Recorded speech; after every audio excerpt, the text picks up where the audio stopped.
Welcome back to our bedtime story, The Horse and His Boy by C.S. Lewis. Chapter 6.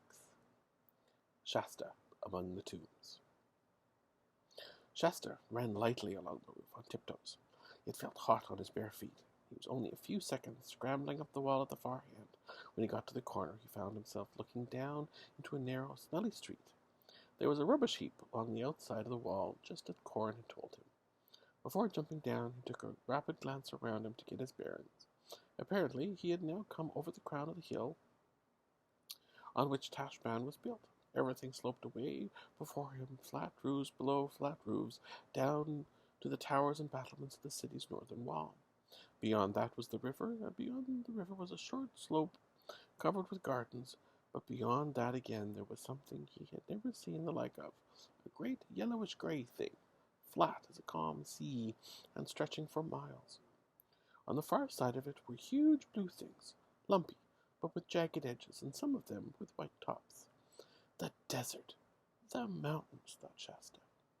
He jumped down onto the rubbish and began trotting along downhill as fast as he could in the narrow lane, which soon brought him into a wider street where there were more people. No one bothered to look at a little ragged boy running along on bare feet. Still, he was anxious and uneasy till he turned a corner, and there was the city gate in front of him.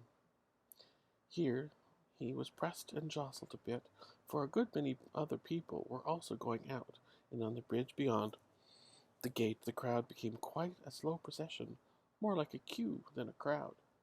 But there were clear running water on each side. It was deliciously fresh after the smell and heat and noise of Tashbaan. When once Shasta had reached the far end of the bridge, he found the crowd melting away.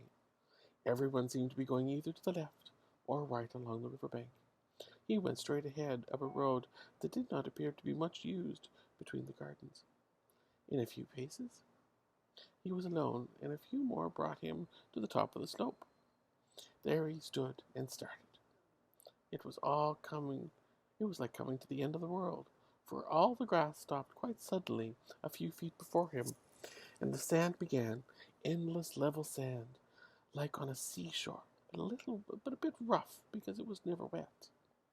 The mountains, which now looked further away than before, loomed ahead. Greatly to his relief, he saw about 5 minutes' walk away on his left what must certainly be the tombs, just as Bree had described them.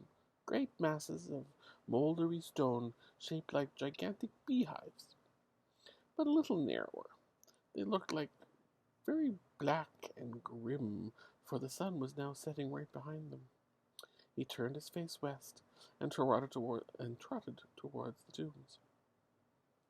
He could not help looking out very hard for any sign of his friends, though the setting sun shone in his face so that he could see hardly anything. And anyway, he thought, of course they'll be around on the far side of the farthest tomb, not this side where anyone might see them from the city. There were about 12 tombs, each with a low arched doorway that opened into absolute blackness. They were dotted about in no kind of order, so it took a long time going around this one and going around that one before you could be sure that you had looked around every side of every tomb. This was what Shasta had to do. There was nobody there. It was very quiet here, out on the edge of the desert, and now the sun had really set. Suddenly, from somewhere behind him, there came a terrible sound. Shasta's heart gave a great jump, and he had to bite his tongue to keep himself from screaming. Next moment, he realized that it was the horns of the Tashbaan blowing for the closing of the gates. "Don't be a silly coward," he said to himself. "Why, it's only the same noise you heard this morning." But there's a great difference between a noise heard letting you in with your friends in the morning and a noise heard alone at night shutting you out. And now that the gates were shut, he knew there was no chance of the others joining him that evening.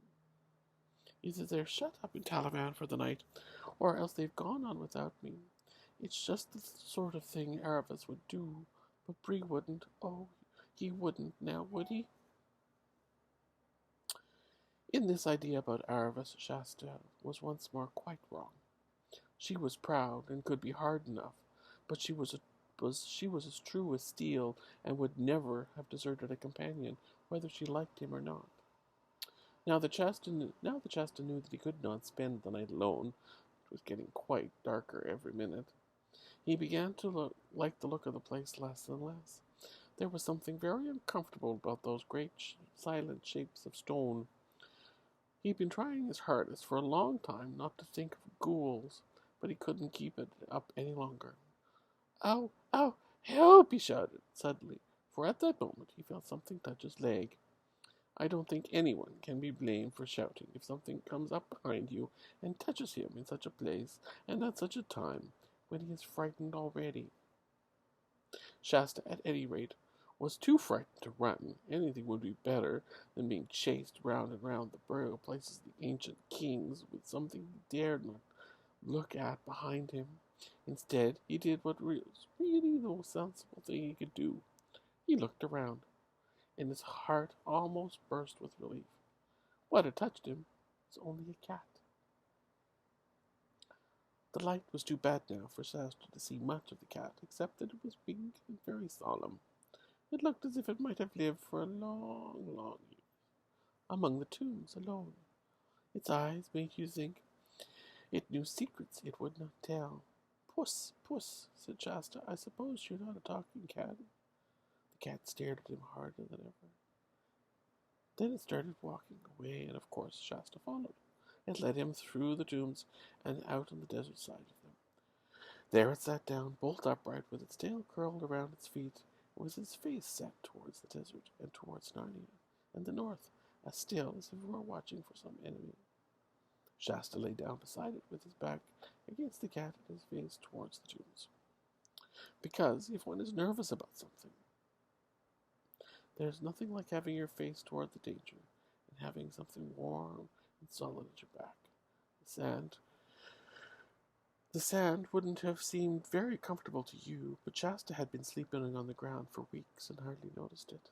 Very soon he fell asleep, though even in his dreams he went on wondering what had happened to Bree, Aravis, and Win. He was awakened suddenly by a noise he had never heard before.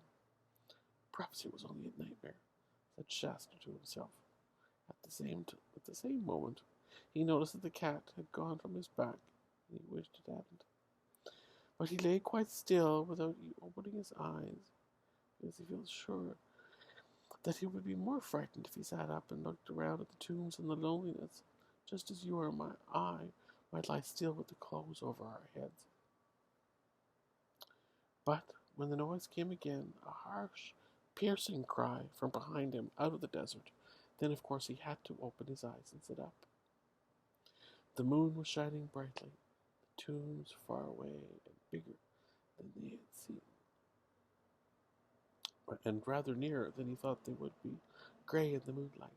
In fact, they looked horribly like huge people draped in gray robes that covered their heads and faces. They were not at all nice things to have near you when spending a night alone in a strange place. But the noise had come from the opposite side of him, from the desert. Shasta had to turn his back on the tombs. He didn't like that much, and stare out across the level sand. The wild cry rang out again. I hope it's not more lions, thought Shasta. It was, in fact, not very like the lion's roar he had heard on the night when he and Win and Aravis, and was really the cry of a jackal. But of course Shasta did not know this. Even if he had known, he would not have wanted. He would very much to meet a jackal. The cries rang out again and again. There's more than one of them, whatever they are, thought Shasta, and they're coming nearer. I suppose that if he had been an entirely sensible boy, he would have gone back through the tombs near to the river where the houses and wild beasts would be less likely to come. But then there would be, he thought, there would be ghouls. To go back through the tombs would mean going past those dark openings in the tomb, and what might come out of them. It may have been silly, but Shasta felt he would rather risk the wild beasts than Then, as the cries came nearer and nearer, he began to change his mind. He was just going to run for it when suddenly, between him and the desert, a huge animal bounded into view. As the moon was behind it, it looked quite black, and Shasta did not know what it was, except that it had a very big head, shaggy, and went on 4 legs. He did not seem to have noticed Shasta, for it suddenly stopped, turned its head towards the desert, and let out a roar which re-echoed through the tombs and seemed to shake the sand under Shasta's feet.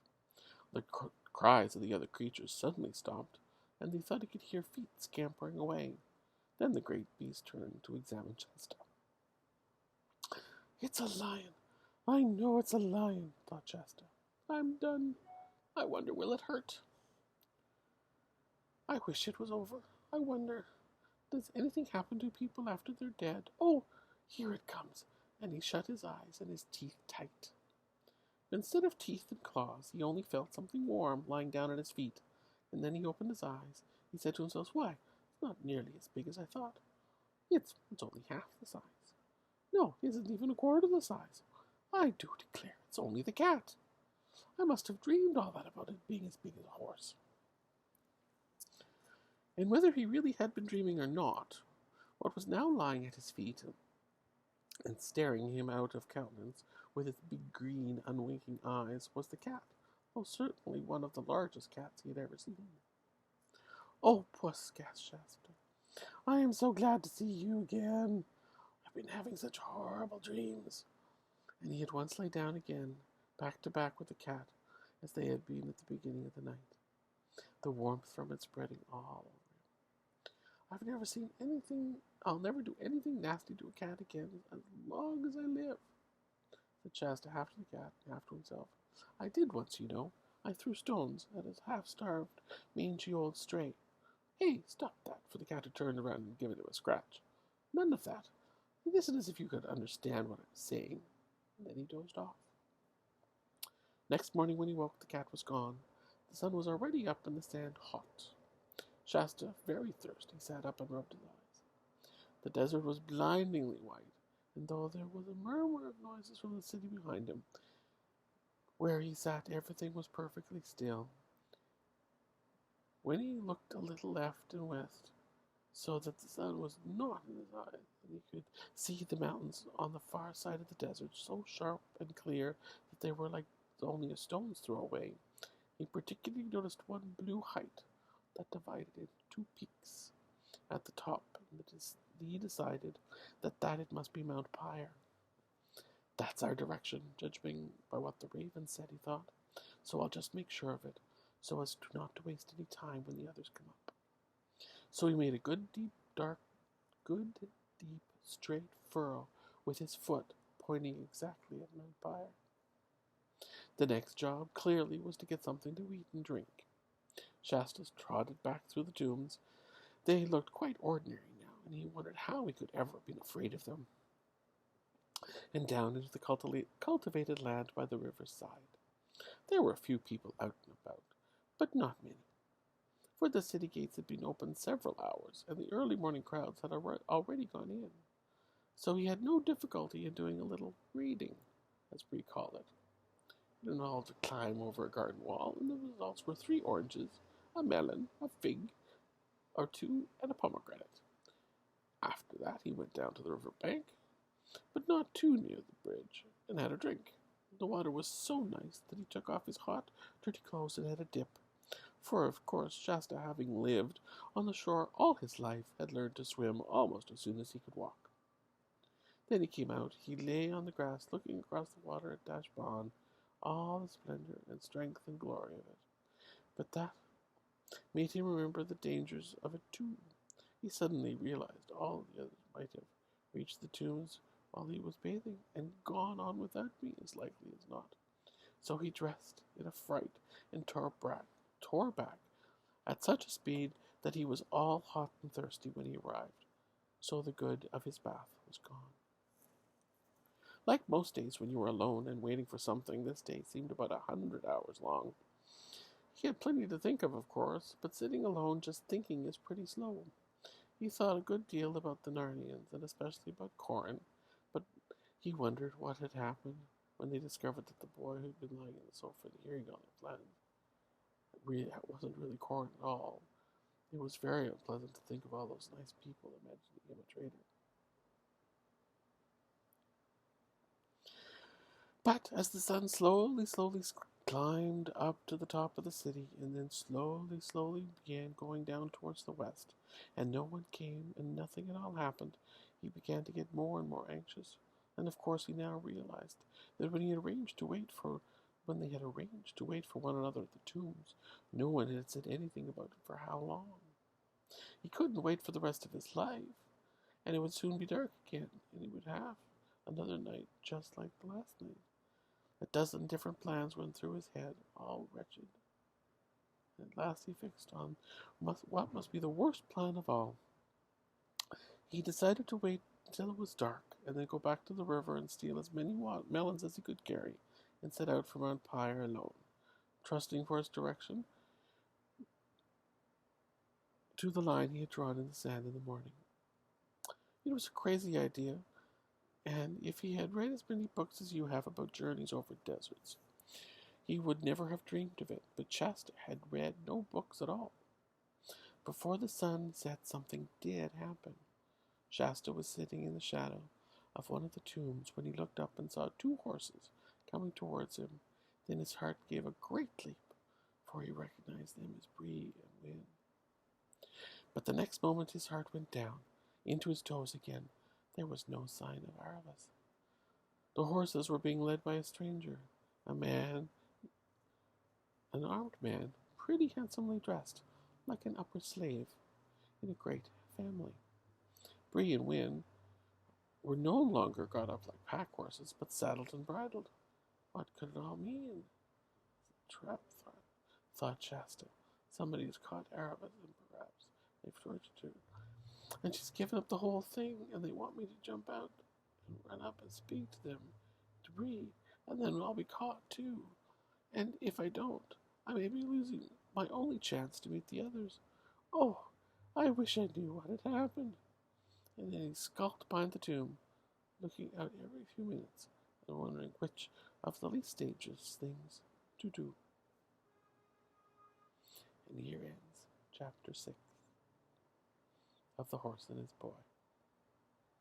Please comment, like, and subscribe.